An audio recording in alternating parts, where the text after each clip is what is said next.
প্রবল গতিতে রুদ্রমূর্তি নিয়ে ধেয়ে আসছে ঘূর্ণিঝড় রেমাল। বাংলাদেশ ও ভারতের আবহাওয়া দপ্তর এবং কৃত্রিম ভূ উপগ্রহ থেকে প্রাপ্ত ছবি বিশ্লেষণ করে দেখা যাচ্ছে পূর্বের সাইক্লোন আম্ফান ইয়াসের থেকেও শক্তিশালী হচ্ছে রেমাল। ঘূর্ণিঝড়টি তাণ্ডব লীলা চালাবে বলে আশঙ্কা করা হচ্ছে, কারণ সময় যতই যাচ্ছে পরিস্থিতি ততই খারাপ হচ্ছে।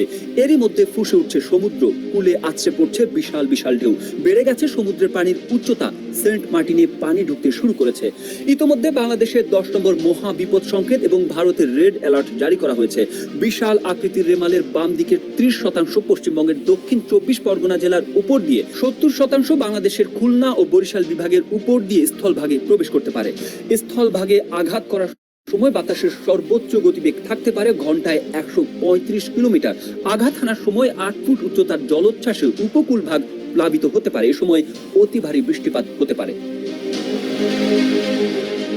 গতিপথ অপরিবর্তিত থাকলে আজ রাতে বাংলাদেশের পটুয়াখালীর খেপুপাড়া ও পশ্চিমবঙ্গের সাগরদ্বীপের মধ্যভাগে কেন্দ্রমুখ রেখে স্থলভাগে আছড়ে পড়বে এই অতি শক্তিশালী ক্রান্তীয় সাইক্লোনটি।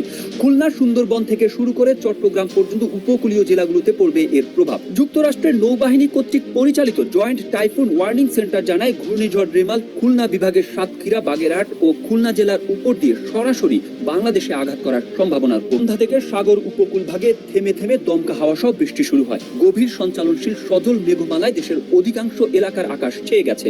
উপকূলে জোয়ারের পানিতে নিম্নাঞ্চল প্লাবিত হচ্ছে। আবহাওয়া অধিদপ্তরের পরিচালক মোহাম্মদ আজিজুর রহমান জানান, আজ রাত 9টা থেকে 12টার মধ্যে উপকূলে আঘাত হানতে পারে। ভারতের পশ্চিমবঙ্গের সাগরদ্বীপ ও বাংলাদেশের পটুয়াখালী জেলার খেপুপাড়ার মধ্য দিয়ে এবং খেপুপাড়ার নিকট দিয়ে আজ মধ্যরাত নাগাদ স্থলভাগ অতিক্রম করতে পারে। প্রবল ঘূর্ণিঝড়টি স্থলভাগ অতিক্রমকালে বাতাসের গতিবেগ ঘন্টায় 110 থেকে 120 কিলোমিটার থাকবে, যা দমকা ও ঝোড়ো হাওয়া আকারে 135 কিলোমিটার পর্যন্ত হতে পারে। এর সঙ্গে থাকবে অতি বৃষ্টিপাত ও জলোচ্ছ্বাস। সুতরাং যেসব এলাকার উপর দিয়ে রেমাল অতিক্রম করবে একটা ধ্বংসাত্মক প্রভাব পড়বেই। সারা দেশে ভারী থেকে অতি ভারী বৃষ্টিপাত হতে পারে। 24 ঘন্টায় 300 থেকে 350 কিলোমিটার বৃষ্টি হওয়ার সম্ভাবনা আছে। তবে সারা দেশে একরকম বৃষ্টি হবে না। চট্টগ্রাম ও কক্সবাজার অঞ্চলে এ ধরনের বৃষ্টিপাত হলে পাহাড় ধসের ঝুঁকি থাকবে। আবহাওয়াবিদরা বলছেন, যেসব এলাকার উপর দিয়ে ঘূর্ণিঝড়টি অতিক্রম করবে সেখানে ধ্বংসাত্মক প্রভাব পড়তে পারে। এদিকে সারা দেশে লঞ্চ সহ নৌযান চলাচল বন্ধের নির্দেশ দিয়েছে বাংলাদেশ অভ্যন্তরীণ নৌ পরিবহন কর্তৃপক্ষ। বিমান বাংলাদেশ এয়ারলাইন্সের কক্সবাজারগামী আজকের সব ফ্লাইট বাতিল করেছে। সেই সঙ্গে আজ ও আগামীকাল কলকাতাগামী সব ফ্লাইটও বাতিল করেছে বিমান বাংলাদেশ। রেড অ্যালার্ট 1 জারি করেছে চট্টগ্রাম বন্দর কর্তৃপক্ষ। সাগরে অবস্থানরত মাছ ধরার সব নৌকা ও ট্রলারকে উপকূলের কাছাকাছি থেকে সাবধানে চলাচল করতে বলা হয়েছে।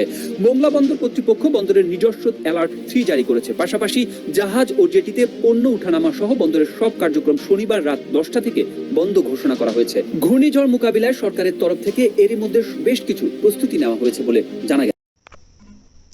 প্রধানমন্ত্রীর নামেও স্যাংশন আসবে মান্না। নাগরিক ঐক্যের সভাপতি মাহমুদুর রহমান মান্না বলছেন, শেখ হাসিনার তৈরি করা সাবেক সেনাপ্রধানের বিরুদ্ধে আমেরিকা নিষেধাজ্ঞা দিয়েছে। এখন শেখ হাসিনার নামেও আমেরিকার স্যাংশন আসবে। শনিবার জাতীয় প্রেস ক্লাবের সামনে এক কর্মসূচিতে অংশ নিয়ে মান্না এসব কথা বলেন। বাংলাদেশের জাতীয়তাবাদী মোটর চালক দলের উদ্যোগে বেগম খালেদা জিয়া, তারেক রহমানের বিরুদ্ধে দায়েরকৃত সব মিথ্যা ও সাজানো মামলা প্রত্যাহার সহ সব রাজবন্দীর নিঃশর্ত মুক্তির দাবিতে প্রতিবাদী এই অবস্থান কর্মসূচির আয়োজন করা হয়। মাহমুদুর রহমান মান্না বলেন, এই সরকার অনেক সমস্যার মধ্যে আছে। আমার দেশের মাটি নিয়ে আর একটা রাষ্ট্র গড়তে চাই, এই কথা সেই বলুক, আমরা তার বিরুদ্ধে আছি। কোনো সাদা চামড়ার লোক আপনাকে এই প্রস্তাব দিয়েছে, এটা জনসম্মুখে আপনাকে বলতে হবে। আপনাকে জনসম্মুখে বলতে হবে, কোনো দেশ, কোনো সরকার, কোনো সাদা চামড়ার লোক আপনার কাছে পার্বত্য চট্টগ্রাম চায়।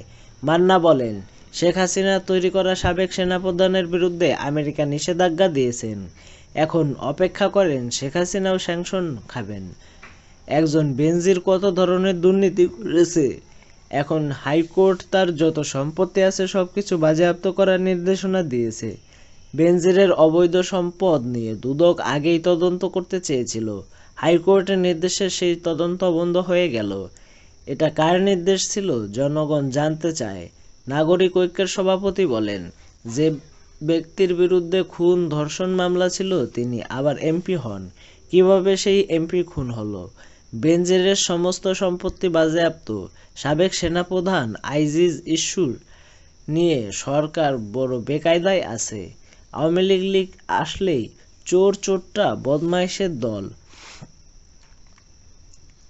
চুরি সামারি করে ব্যাংকগুলো ফোকলা করে ফেলেছে। নেতাকর্মীদের উদ্দেশ্য মান্না আরও বলেন, ঐক্যবদ্ধভাবে আন্দোলনের মাধ্যমে জেলের তালা ভাঙতে হবে, তবেই খালেদা জিয়া মুক্ত হবে, তাছাড়া মুক্ত হবে না।